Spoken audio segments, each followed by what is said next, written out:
Hello everyone and welcome to LukeLore, a quick deep dive into a folklore topic where I share some of the stories from around the world that have piqued my interest.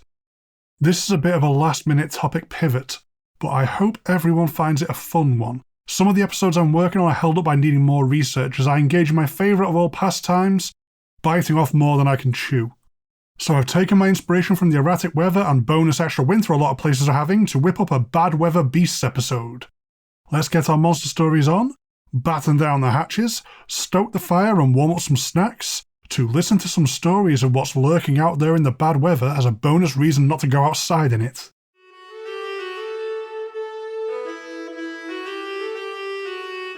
Wales's flood myth. Mythology can be a murky subject, which may win Understatement of the Year, although I shall strive for further excellence yet, and as such there are multiple flood myths around the world. The biblical Noah is pretty well mainstreamed, but there's much more such tales about, and Britain's own one is pretty weird. Not that a Bible story is what we would call normal when you actually go back to the Bible to read it instead of just kind of picking up the story via cultural osmosis, but in the story of Noah there was some broad moral tale to follow.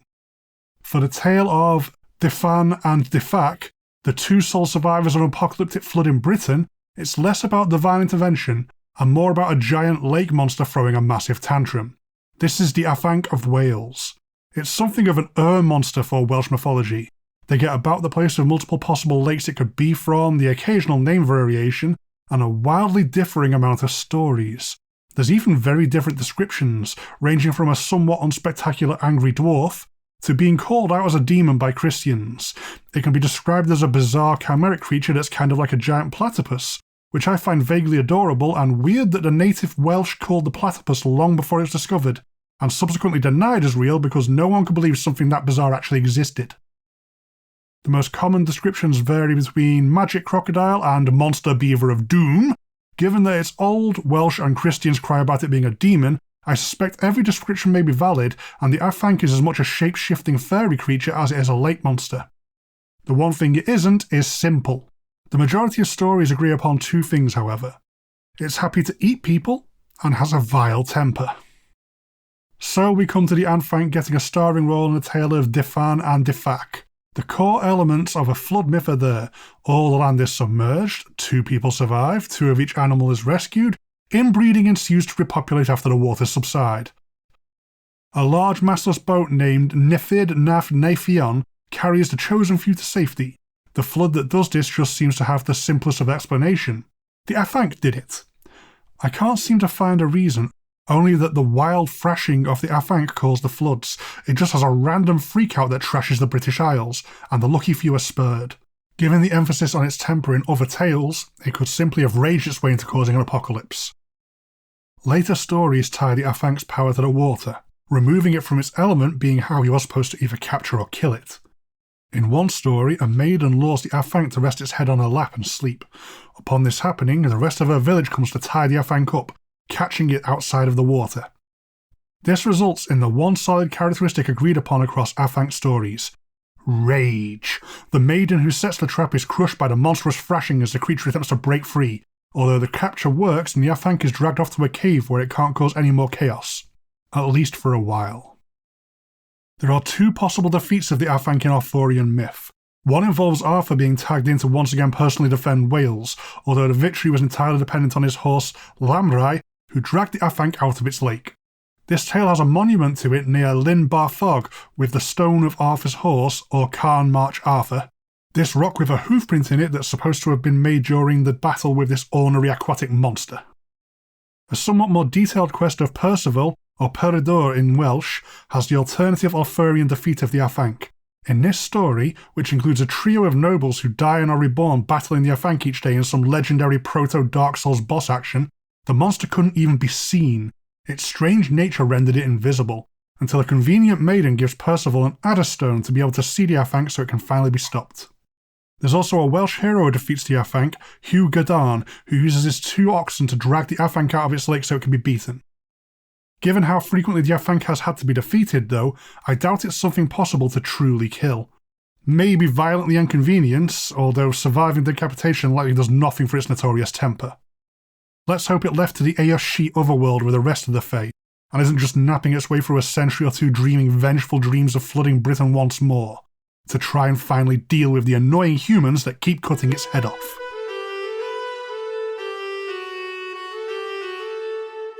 Rainy day opposites. We've just had dreary Britain. Over on the other side of the world to another rainy island, it is Japan. I'm delighted to have found a selection of rainy day yokai over there, and I've selected one of the most worrying with a second cute nuisance for a palette cleanser afterwards.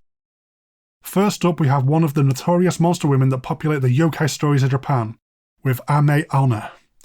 Regular listeners will have encountered these Yokai Onna before on a few episodes, and this is another malicious one. It may in fact be the worst of the yokai I've discussed so far due to an extra horrific twist.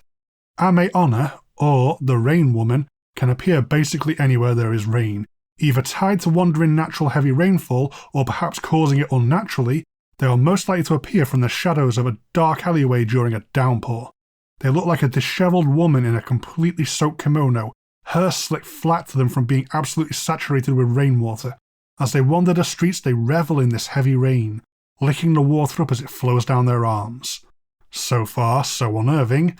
Then it gets worse. The Ame Onna is hunting under the cover of rainfall. It wants one simple thing: newborn children. They will wander the streets enjoying the terrible weather, seeking open windows and unbarred doors that could let them creep in to find an untended baby. Should they get what they search for, they will return into the rain, vanishing back to the other world they live in between storms.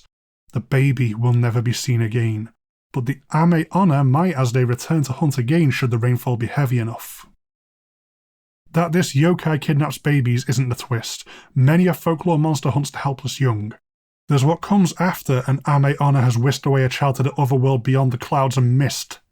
You see, it's an Ame Onna, not the Ame Onna. There's a second sting to follow from a successful hunt. As the grieving mother cries tears like the pouring rain, she soon begins to change. She'll become more and more like the Ame Onna that broke her heart, until one day the heavy rain shall come and call her forth. A new Ame Onna will take to the streets, vanishing to the other world of these strange creatures when the storm passes. A new Ame Onna searching for untended newborns to try and steal away in the rain. The presence of the Ame Onna has persisted in modern Japanese slang. If a special event or plan is ruined by the rain, a woman may get referred to as an Ame Onna, or a man referred to as the equivalent Ame Otoko. This one is a bit heavy, both in how it hunts and how it zombie maps its way into an army of child-snatching monsters, so I've saved you a cute yokai to lift the mood. Picture this. You're in the rain, you forgot your jacket, and the terrible weather has ruined your umbrella. You just want to get home and towel off before curling up somewhere warm until the chill leaves your bones. Some low silhouette shape, comes charging through the horrible weather. Visibility is so poor in the downpour you have no time to react. It crashes into your shin and then starts rubbing against you like a happy house pet. You look down to see a cat? A dog? Neither? Maybe kind of both? This is a harmless and weirdly cheerful Tsunekosuri. This weird, maybe feline, maybe canine yokai is just out playing in the rain and likes to smooch humans it finds caught out there with it, especially those not dressed for the weather. You might trip up over them if you aren't careful, but they're just weirdly pleased to see you. Their hijinks can keep you out in the weather longer, but they just want to play. You should keep moving as best you can though, or else your over-enthusiastic new friend may result in you getting ill from exposure. They will stay as long as the rain does, and while they're a yokai that lives just fine in this bad weather, humans aren't quite so capable of frolicking with them as a Tsunekosuri may want.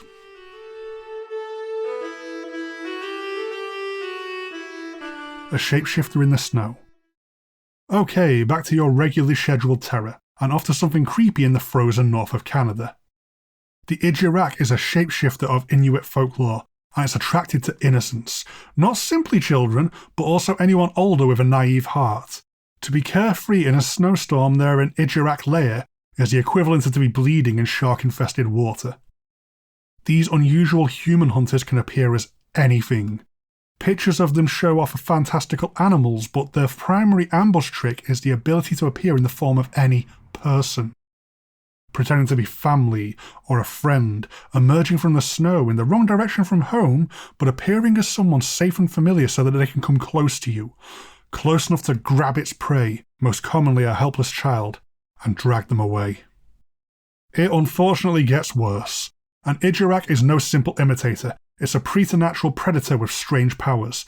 They don't strictly speaking exist in this world, instead having a strange dimension somewhere between the worlds of life and death that's unique to them.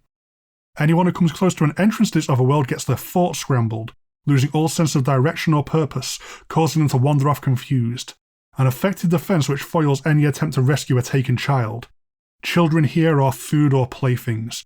Most commonly they will just get eaten, but an extra sadistic Ijiraq may let a victim go so they can roam confused, unable to navigate the supernatural realm they've been spirited away to, being struck with the magical confusion guarding the way out even if they should find it, being left to slowly die from the cold. As if this needed to get any worse, an Ijiraq is completely invisible to a human until it picks a shape to take. It could be stalking alongside you in a snowstorm, waiting for a perfect place to appear as the perfect lure, and you wouldn't even know until your loved one snatches your wrist in an unbreakable grip, the smile revealed to really be a hungry snarl, your panic intensifying as unnatural vertigo crashes through your thoughts from being dragged through the magically defended portal to the other world of a creature that has decided you are dinner. There is, fortunately, a tell. While the Ijiraq can be anyone, as it appears to a person, a weird human-like whistling sound will come from everywhere and nowhere. Whether a fortuitous side effect of the transformation process, or something kinda out in the wilds intervening, you will have this one warning that a hungry mimic has come for you in the snow. Run home as fast as you can.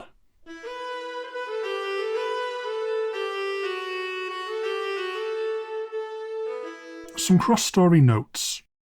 Just a quick little bonus section here. Today I've picked monsters related to bad weather from 3 pretty distinct cultures: Aboriginal Canadians, Native Wales, and then Japan in East Asia about as far as you can get before hitting the Americas.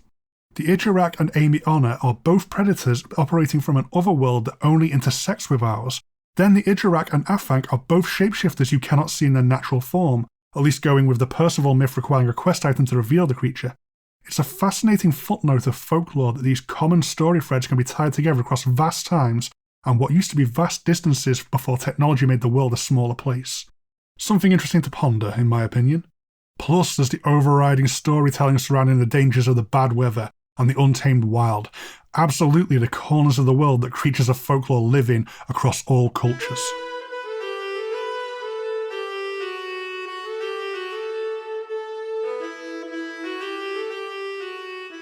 That's all for these bad weather beasts. I did at least find one nice one. Stay safe in the bad weather if you're in one of the places getting hit right now, preferably indoors in the warm. The topics I'm working on are still coming. I just need to learn a bit more about certain things before I can relay facts both accurately and in an entertaining way. I'm not sure what I'll have ready for the end of March, but Ostara is coming as part of the Wheel of the Year series for 2022. I may not cover too much history there, given that I already gave a rundown of the basics on a previous Easter special, but I have some thematically on-theme critters lined up. Excited for that one. LukeLore is a Ghost Story Guys production. If you do want to contact me, there's the show's dedicated email, lukeloregsg@gmail.com, and the general show email, ghoststoryguys@gmail.com.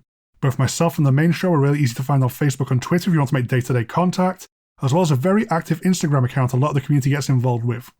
Not only is the Discord still coming, the LukeLore Instagram should finally be kicking into gear at long last. More news soon on both of these, plus something else coming down the pipeline too. If you want to support the show directly, check out our Patreon at patreon.com/ghoststoryguys. We do have LukeLore merchandise available at the Ghost Story Guys online stores. Feel very free to show off what you get online. As ever though, the absolute best thing anyone can do to support the show is to give it a listen. Share this around if you think you may know someone who may be interested, leave a review if you get the chance to help signal boost me, and most of all, I simply hope you enjoy what I'm doing here. Goodbye for now.